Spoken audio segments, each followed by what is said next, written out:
All right. So, first of all, thank you for taking the time to share your story with BK Reader. Just to give you a little background on us and who I am, we're definitely hyper local news covering all over the borough.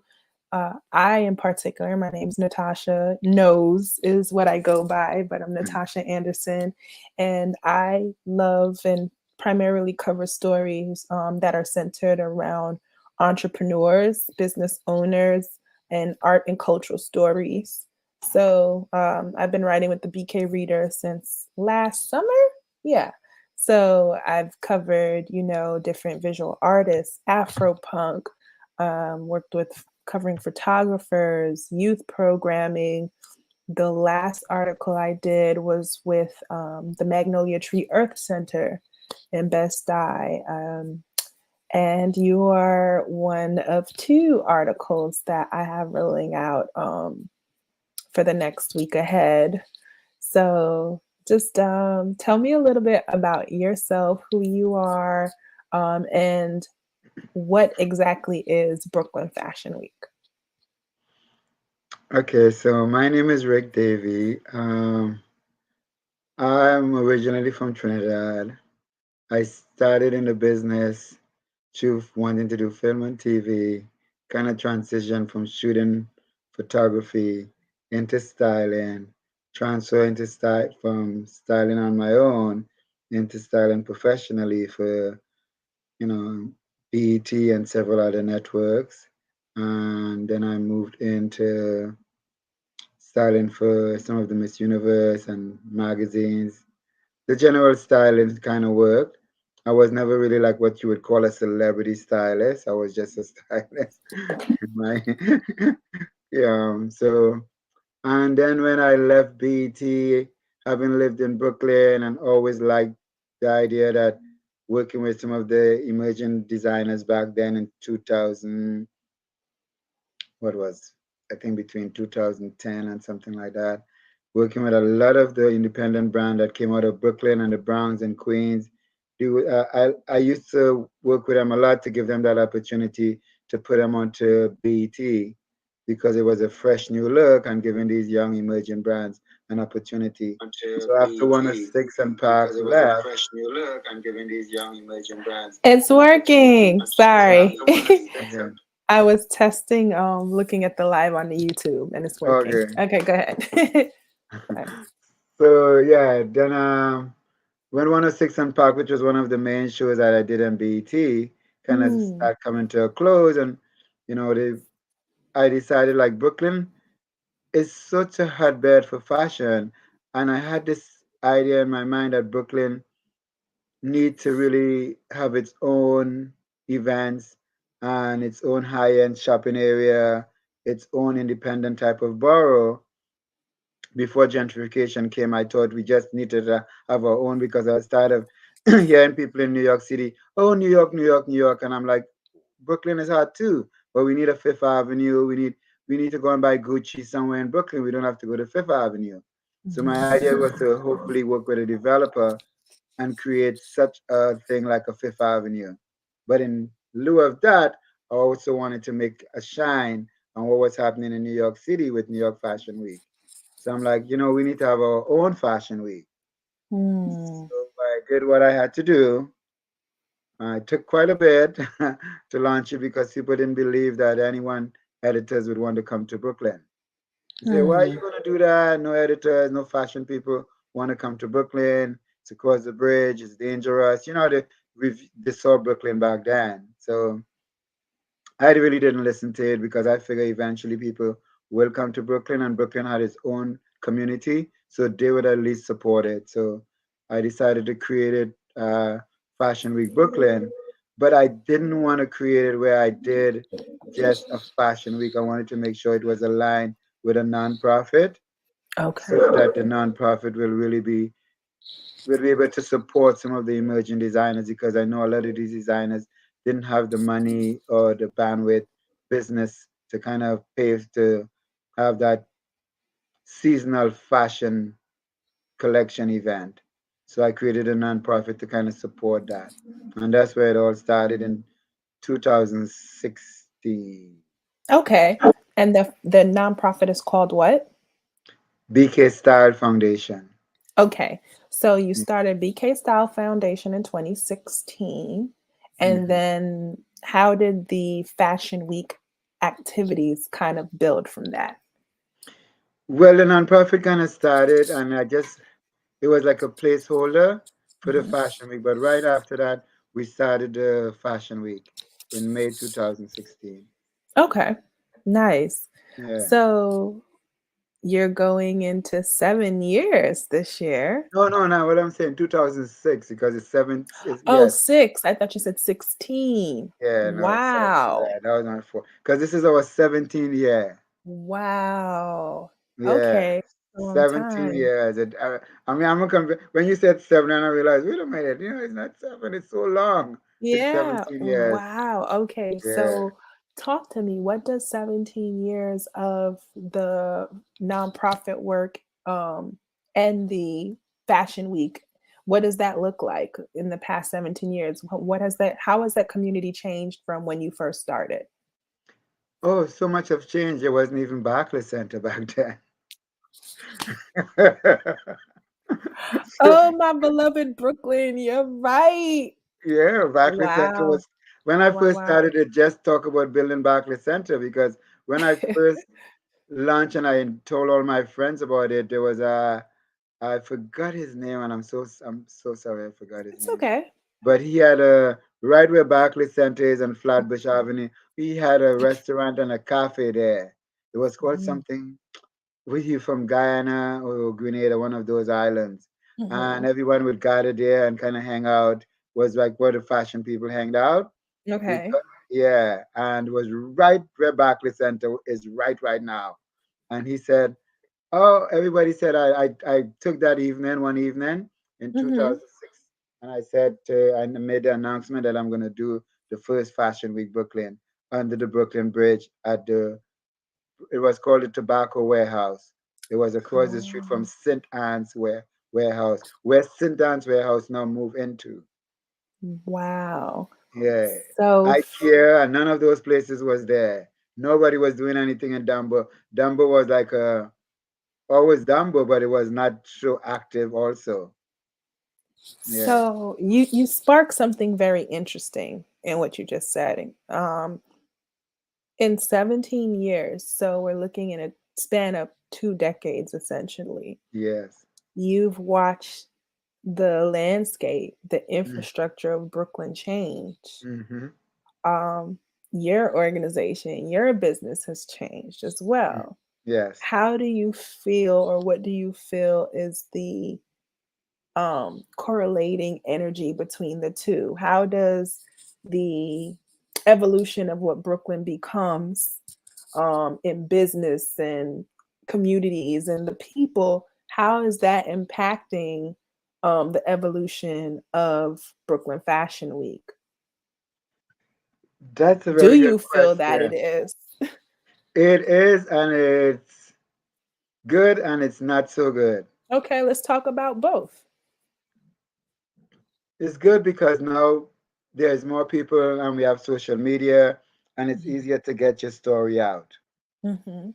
Back then, you kind of depended on the corporation and the larger, as people said, the fashion editors wouldn't come to Brooklyn. So you kind of depended on them.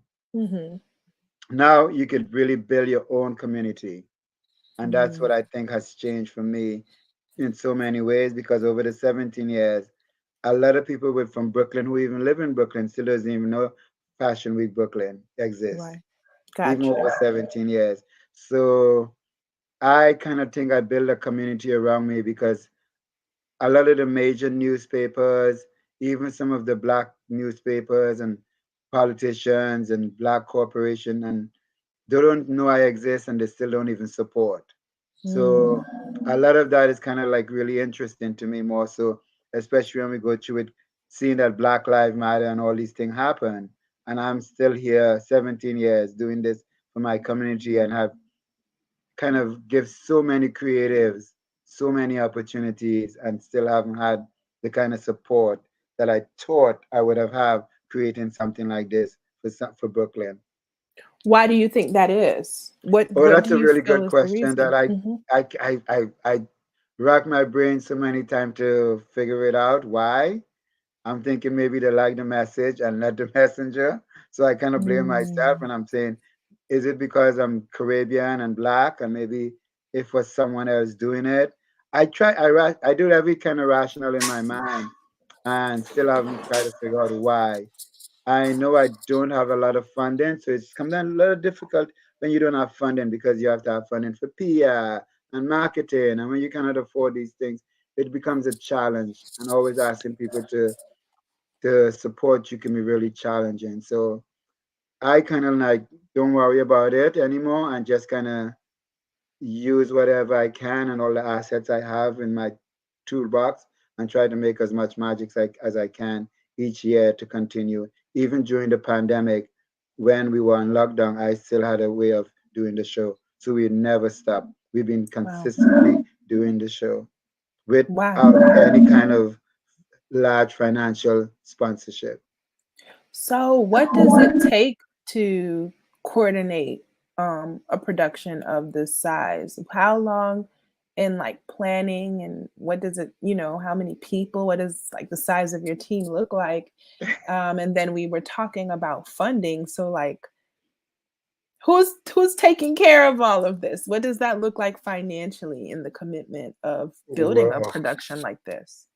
I know I asked a lot of questions, so I No, guess no, please ask. And it's good for me because I always tell people when I have these kind of interviews and stuff, I like it because then it kind of remind me of where Mhm. I'm at and all the challenges I faced and all the challenges I still have to face, you know. Correct. Um, but it's okay because when you have faith and you believe in yourself and you believe in what you do, you don't just try to sit in a corner and cry and say, "Woe is me." So that's the Mhm. type of person that I am. I keep chugging along no matter what. Nice. Okay. So when I first started it, honestly, and I don't like to say this, I used to say it in the beginning, and I'll say it here again. I had worked hard and saved up a little bit of money and bought a condo and was living pretty decent, working as an immigrant. And then I believed in my project so much, I literally sold it and took all that money to start it. Your condo money. Yes. So Wow. all of that money in the beginning, I paid for everything. Everything was paid for. I didn't charge Hmm. the designers. I didn't charge anybody to come into the show. It was all open to the public. It was just RSVP and come. And I did that for as long as I could until the money ran out. And then I had to start charging for tickets. Then I had to start charging the designers. And up to this day, still, I am charging designers and still cannot get the kind of money, which is a very small amount for designers to pay. So I know I am needed in the community so bad. For example, this season, I have a lot of designers who still has not been able to afford to pay me to put in the show. I even turned around to them recently and I said, one of the designers, particularly, well, all of them, I said, you haven't paid anything. You at least need to write my foundation. And I thank you, or, thanks to the support, and at least give me $100 to pay to feed the crew backstage. And there were several of them who came back and still couldn't even give me the $100. Hmm. And it's like, Wow. this is incredible that I'm still going through this. But what can I do? Because I'm committed to kind of like supporting my people. So I'm always thankful for the other people who support me. For example, the Brooklyn Navy Yard this season, after all these years, I've been trying to do my show. This is the second time, but this is on a bigger scale. They have actually given us space to do the show and come on as a Wow. partner. Okay, so we'll talk about this year and the theme and kind of we'll talk through some of Yeah. the events and your partners. But I think the question that was still missing was like, how long does it typically take you to coordinate a production of this size? Like, did you And start this time last year, or how many people do you usually have on board to help you do all of this? I have a bunch of people who've been with me for some for 10, some, 15. And I kind of like do the most of the work. I'm like I answer all the emails and send out everything. I'm always in front of my computer, and it's twice a year, so it's really a difficult process because as soon as one is finished, I have to start the next one So and you do plan. two cycles of the fashion week for the Mhm. spring and for the fall or winter. Yes, Is that how that yes, I work? yeah, that's how it used to work for me. I used to do spring, summer, fall, winter to follow the fashion calendar, but I realized that a lot of the emerging brands and designers, it's not feasible for them to have that type of spring, summer, winter collection. They need to make and sell. So I Okay. started doing season one and season two within that same year. So we just finished Wow. October season two, October 2022, and now I'm finished doing season one in April here now. So it just took from October, then what we have November, December, January, February, March. So 5 months to prepare for this one that is coming up. So that's how long it takes. And think about Wow. that during that time, you still have the holidays. Of course. So I lost Mhm. December and I lost January. So it took 3 months to really put this together with no funding. So this And is that's been all going. self-funded. Wow. Yeah, that's been going on for the last couple of years. We have had some sponsorship here and there, like King's Plaza did one sponsorship for us a couple of times before the pandemic. In the early beginning, we had a really good sponsor before Williamsburg really became popular. The first high rise went up in Williamsburg so they could sell it. They actually gave us a really big sponsorship. That was one of our largest sponsorship for the. It was called the Northside Piers.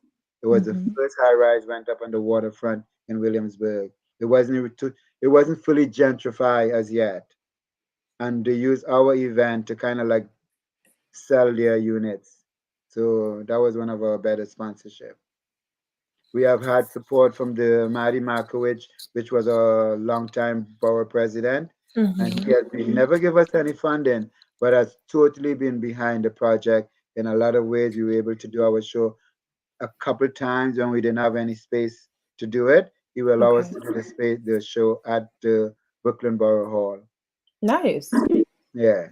Okay, so you mentioned a lot of support from elected officials, different Uh, community leaders, different things like that. Talk about 2023's lineup. It kicks off on April 9th.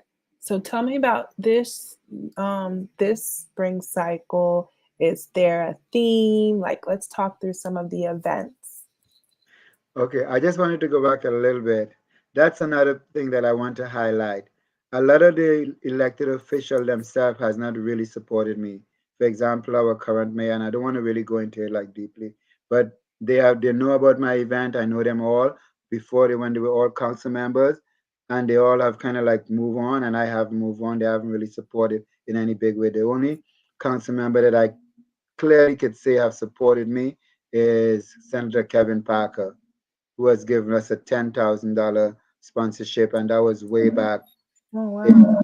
2008 or something like that. Since that, Okay. no other politicians or thing have really supported us Right. in any kind of way at all, not even by giving us space. So Marty Markovich was really a hero for us because he really let us even use the borough hall as like our off-site office.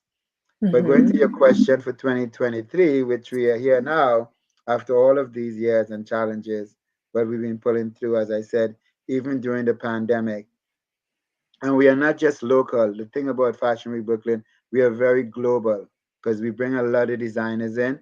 We are the first people to start doing sustainable designers. We started off Okay. eco-friendly. Hmm. We are the first people to put transgender people on the runway. We have done Mm. that way back in 2000 when it wasn't popular, seven Mhm. or eight. We have brought in designers from across the globe, including the first uh, designer from Saudi Arabia and Iran. Mm. And those were what you call modest fashion, people who wear the Mm. hijab and all of that. We were the first people to do that. Okay. We have always been diverse, using models not just tall and not just short and not just skinny. Not we have the first one started doing plus size model on the runway even when it wasn't popular in the mainstream market. So we have kind of championed a lot of that. And because of social media not being around, a lot of that story didn't really kind of get out. But now we have social media, it's kind of a big thing. The whole LGBTQ trans stuff, we have done that. So this year we have decided to kind of like always like to highlight Brooklyn. So we want Mm-hmm. to call this season Where Brooklyn At. I Because love it. everybody's like, oh Manhattan, New York Fashion Week, New York Fashion Week, and I'm so over it already. It's like, no, so where Brooklyn at? So I do Where Brooklyn at, and the theme is Where Brooklyn at, and it's at Fashion Week Brooklyn. So that's Nice. kind of our theme for this season. Every year we kind of try to have some kind of theme that kind of surround the event. So Where Brooklyn at is our theme, and it falls right into our whole idea of the 50th year of hip hop fashion. So those are one of the highlights of one of the days that we are doing.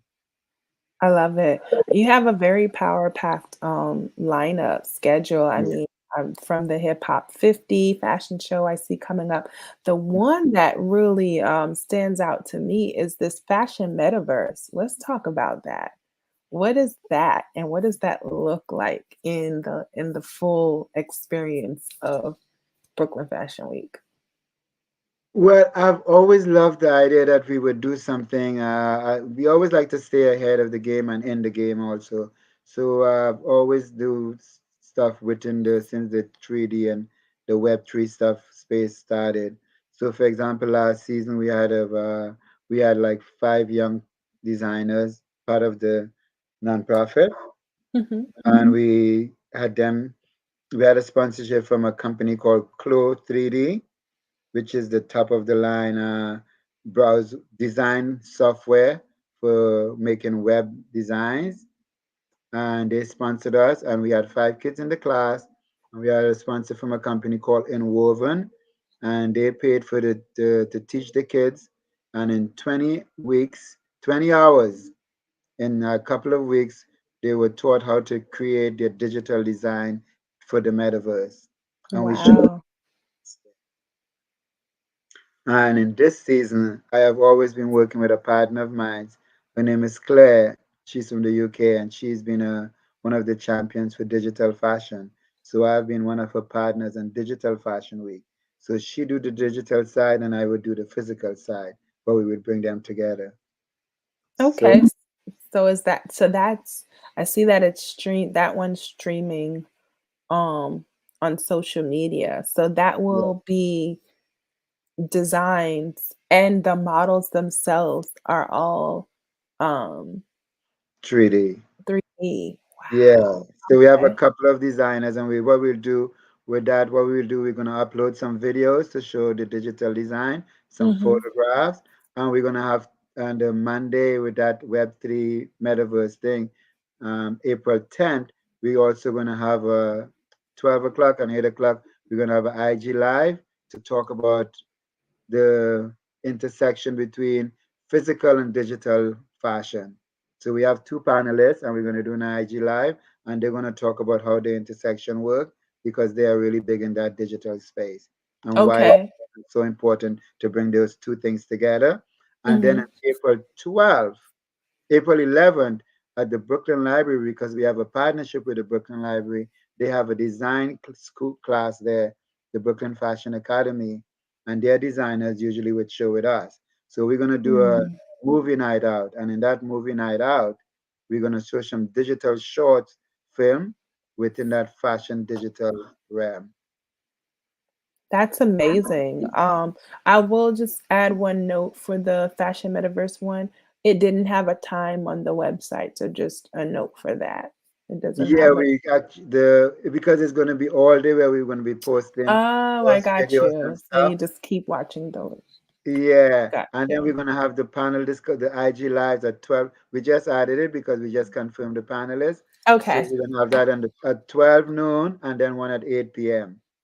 That So I think we sounds just put it good. on the schedule. Yeah, those will be Okay. two good ones because the 2 panelists are very much have some interesting takes and concept on digital fashion and physical fashion and how they kind of merge together. Nice. Okay. And so where Brooklyn at? Where BK at? 50 years of hip hop fashion. Talk to me about the Navy Yard collaboration. Well, yeah, there's the Well, I Navy see Yard. several. There's one for hip hop fashion and then the sustainable one on the 14th. So, how did that partnership come to be with the Navy Yard for several of these events? Well, couple of seasons ago, we did an amazing event because we always showcase the kids. We always have kids wear Mhm. designers, and we love that.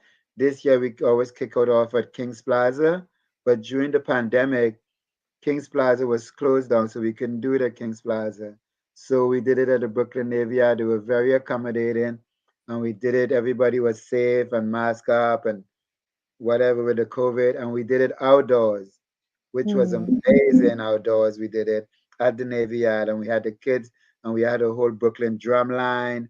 You got to see that video on Mm. WhatsApp. It's one of my favorite. And so I, with this season, we were looking for a space, and I reached out to the Navy Yard again. I told them about our dilemma and how much I wanted to work with them and partner with them, and they were really accommodating and said, "We have a very amazing space, and we'd be happy to allow you to show have your collection here from April 12th to the 15th." So we have 4 days of runway shows at the Brooklyn Navy Yard, kicking off Nice. Young Designer Showcase, which is on the 12th, which is a very another important aspect of what we do through the nonprofit, which is a designers exchange where we work with young kids in high school from around the globe. So we have 4 designers coming in from France to showcase their collection, and we have about 5 young designers here from the US, which we have 2 of them in a residency, design residency, under the nonprofit with materials for their arts. So they are going to show their collection on the 12th. Nice. That's Yes. amazing. Mm. How do you feel as someone that's, been in the design world, you've been behind this this entity for 2 decades.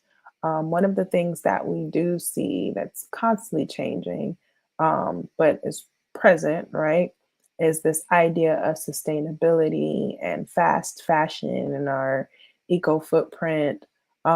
What's Brooklyn Fashion Week's positioning on, you know, not only highlighting designers and fashion, but what is Brooklyn's Fashion Week, I guess, positioning on how to make fashion not only enjoyable, but obviously sustainable, something that doesn't cause more harm to our environment, you know, but it's still the art that we love. So what's your thoughts on that? Oh, that's good because as I said in the earlier, it's so funny because this whole thing just got started. But when you think about it, that's why I started is because most of the designers, when we started in 2016, we wasn't aware we didn't call it sustainable. We call it eco-friendly. But Mm, most of the designers was already doing that because most of their work was either upcycled or were using stuff that were created from waste. So we have to think about way back then, we've been doing that. Full circle, I and my partner, one of my designers that we used to have, we used to call it an eco-friendly evening. And one of the designers that would show with us constantly, and she was amazing, was my partner who, her name is Bridget Artis. And mm, she has a book about sustainability. She teaches at FIT. And one day nice. I had a sustainable panel, and she said, Rick, you know what we should do? We should have the first sustainable fashion week. So I also under BK Style, we have Sustainable Fashion Week. And this is going on Mm, our 3rd year. And we're doing that wow. in Atlantic City on Earth Day. So on April Oh 22nd to wow. 22, we have Sustainable Fashion Week in Atlantic City. I Wow. know, it's a lot. I know. I I was don't gonna know what say, to. so let me open the floor. Are there any other like partnerships and different community events or programs that are also that are also an extension of BKFW?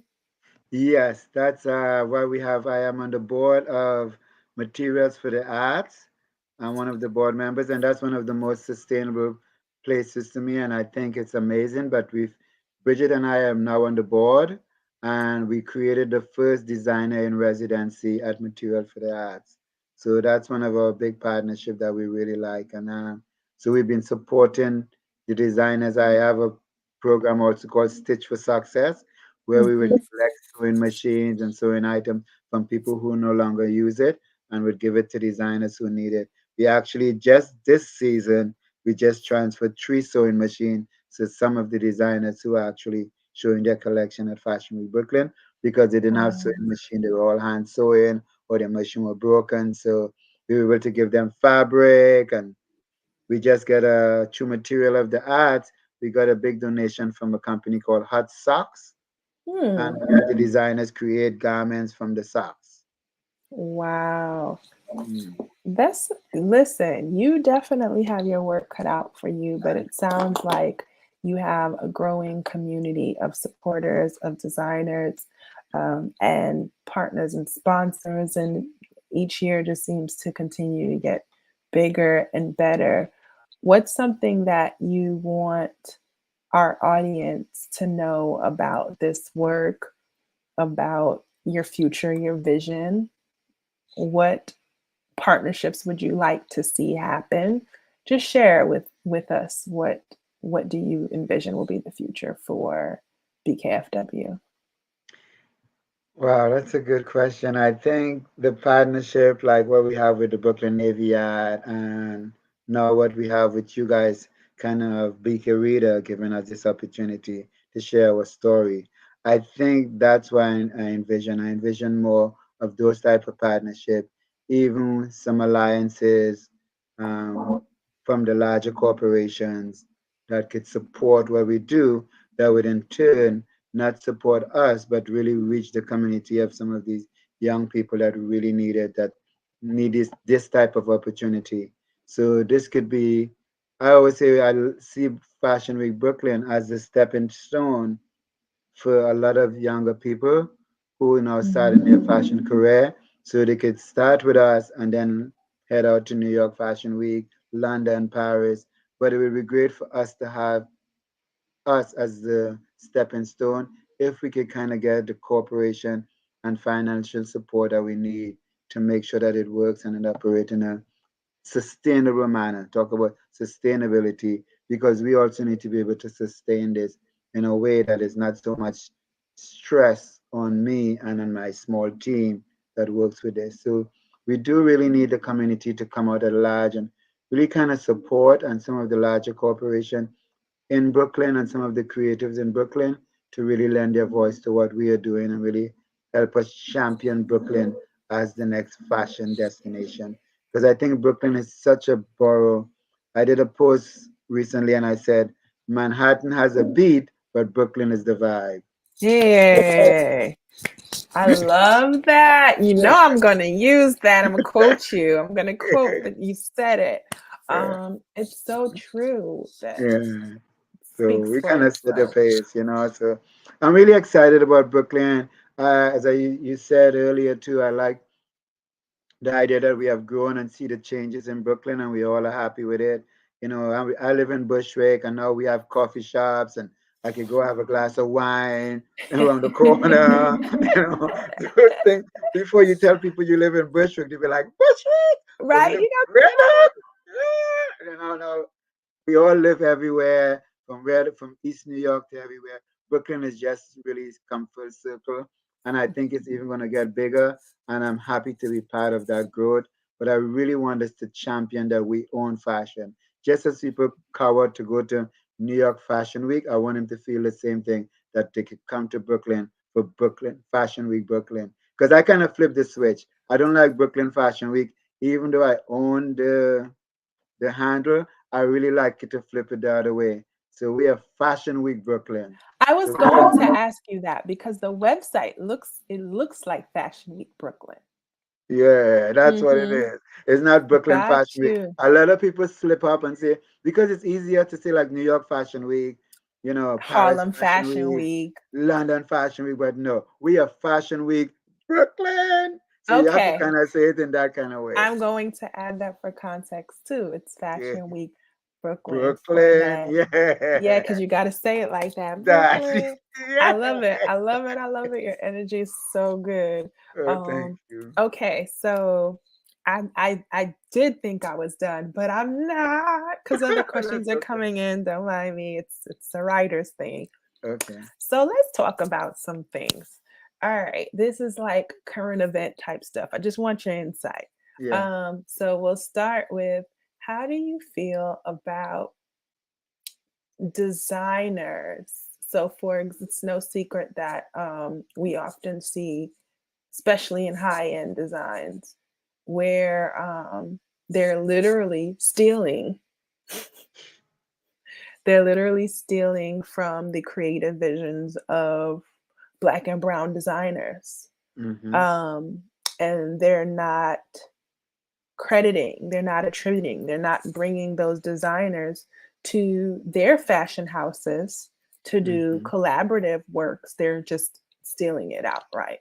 And Mm-hmm. there's been histories of that. I mean, we already know Mm-hmm. Dapper Dan's whole Mm-hmm. cycle with Gucci and, Mm-hmm. Mm-hmm. um, what is your perspective of how to preserve authenticity for minority designers in the future of fashion? And how do you feel that Fashion Week Brooklyn supports that? I think we support art in a lot of ways because even when I look at some of the things that some of the largest fashion weeks are doing, I think a lot of it because they are not. Sometimes you don't know who are looking at you, but they're looking and it's taking snippets. So I think even within our Mm, own Fashion Week Brooklyn, I can see that happening across the board. When I talk about LGBTQ and sustainability, I now see it's all becoming something for some of the main fashion houses. And I think Fashion Week Brooklyn could help sustain some of this through if we get that opportunity to be have a larger voice. I think we need to really champion our young designers because they are the future, and a lot of brown and black young designers have such an amazing talent. I see it every day, and that's why I love having the nonprofit because my whole idea with the nonprofit is to help us to preserve and to champion some of these young designers because even though we have the mainstream who are taken from us and taken from some of these young designers, there's still a whole lot of us who still need to come up, and we need to give them that opportunity. And a lot of these brands and a lot of these people who are taken from the brown and black community are cherry picking it. mhm, So we have to make sure that it's not a cherry pick, but it's the whole basket of cherry. mm. So, and I think that's where we come in as Fashion Week Brooklyn. And that's why we have to make Brooklyn the next fashion destination because then we would not cherry pick. We would have all the cherries in the basket. And I think that's where it makes a big difference. It wouldn't be just one or two people from the two cherries in Manhattan and two cherries in Paris and two cherries in London. No, because that's what Brooklyn gives you. We'll be able to champion that opportunity because we wouldn't cherry pick. Well put. Final question, and unless there's anything that we missed that you'd like to bring to the forefront, who or what inspires you as a creative? Are there any designers? Are there any works, art? What inspires your creativity that fuels what you build within Fashion Week Brooklyn? Oh, that's a very good question because I tell people I'm a fan, but I'm not a fan. But Mm, the fan that I am as a, and I think that's why I create this, and even through my styling days, as we started the conversation earlier, I think it's the creative people that the brown and black people who are on the street who are really bring their own story and their own edginess to fashion. You know, the way they look, the way they dress, you know, the mannerism, where we are here. I think all of that is what lends to what I do. And I am just championing and sharing their message. And I think that's where I get my creativity from, looking at that kind of street style and street fashion and trying to help these kids take it to the next level. So, and I always like the idea of being a voice for the voiceless. And I think maybe that's Mhm. what championed my creativity, because I always want to see other people win, you know? So I think, I don't know, there's just something about that for me, because that's why I like the young designers. Like right now, I have a bunch of young men who are now just doing all these amazing stuff with denim, you know, Mm. painting on denim, changing the direction the way denim looks. And I do have some designers that I really like. There's a designer here in Brooklyn, and he's from Jamaica, and I think he's one of the most talented designers that I've seen outside of what people would call like Rick Owen or one of them. And he's standing his own, Mm. and he makes, people don't know about him, but he makes everything in a small factory right here in Brooklyn for the last 20 years. I've known him since I've been styling. Yeah. His name is Zam Barrett, and he's amazing. He makes everything. He's the most sustainable designer I know, because he makes everything Mm. in his little shop without having a whole bunch of people in a sweatshop. He doesn't send it off to China to produce it. He doesn't send it off to Mexico. He doesn't send it anywhere. He makes it right here in Brooklyn. There's another young man who I've known since my BET days. His name is Bobby Day, and I've seen him do some upcycling work from my BET days to now, and I think he's an amazing one to watch. So young people like that. There's another young lady who just came into our fold, and she just kind of started and already selling her stuff in Japan, and she started with us. Her name is Lilani. So these are the kind of things that really push me to want to do more, because I can see more of those people who need a voice. For example, Bobby Day, Zam Barrett, they're big, but it's still not big enough. Yeah. Wow. That is a perfect way to close this out. I love that you're saying really good designers that people don't know. I think it's important that visibility matters, right? Big time. Accessibility matters, Big and time. the fact that you've created a platform for that through the nonprofit and these various events it's much needed. It's critical for not only the industry but for, like you said, emerging designers to be able to see themselves and feel validated and supported in doing the work. So thank you Thank you. Come on and for. see us next week. I know, See I this saw the amazing lineup. I'm talent. like, "Ugh, you're trying to You have me outside." I have been inside, look good. You but gotta the come on. events look so good. I Yeah. definitely will come out and check out a couple of them. So thank you for sending me the link. I'm going to end the broadcast, but stay on, okay? Yes.